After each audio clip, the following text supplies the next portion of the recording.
Well, it is Christmas Eve for us harness racing fans as the Tab Eureka is set to kick off tomorrow night at Sydney. I've never been at Menangle, but I will be going out tomorrow morning. Can't wait to check out the place, and I'm super excited to see the big boy Leap to Fame run around. But got a few tips that I want to put out there tomorrow night around the country. So we'll start off in race number 6, the Len Smith Mile at Group 1 level. This is a cracking race. We've got Spirit of St. Louis off the pole, but I'm going to go with two value plays in this race. Actually, I'm going to go with Hot and Treacherous and Typo. They're both at long odds, and you're getting a nice each-way price. Hot and Treacherous was racing really well through the Winter Carnival.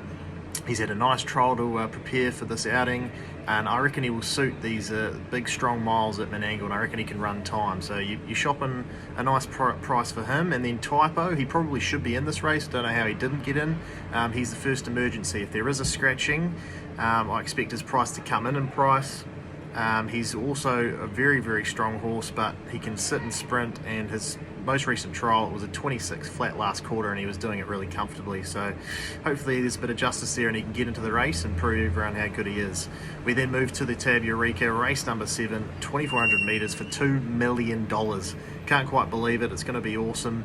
Gonna have to pinch myself when I'm there. Hopefully there's an awesome crowd. Leap to Fame, just hopefully he can get it done, but I think he's got the draw that it suits. Obviously he's drawn 13, but there's 4 emergencies inside him. He'll come into barrier 9. I think you can take your time with Larry.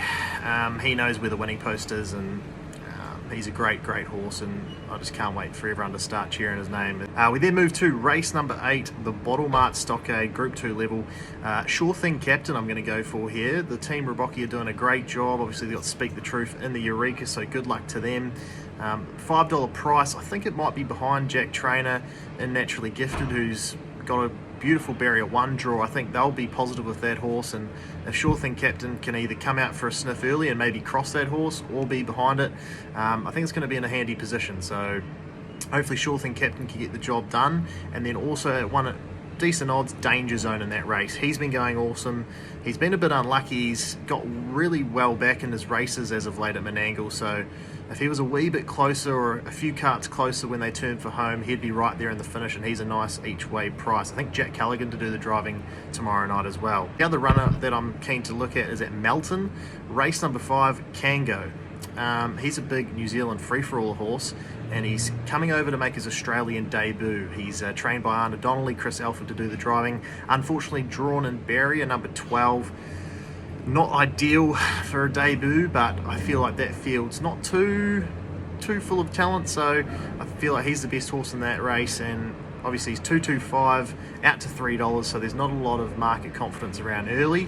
If he drifts out to maybe 4 and 5s and maybe an each-way price, he'll run you a cheeky race. I think he's on for better and bigger things as he comes to Australia, but we'll just see what happens with him. Keep an eye on him. He will be winning races. So good luck, guys, and can't wait for the Eureka tomorrow.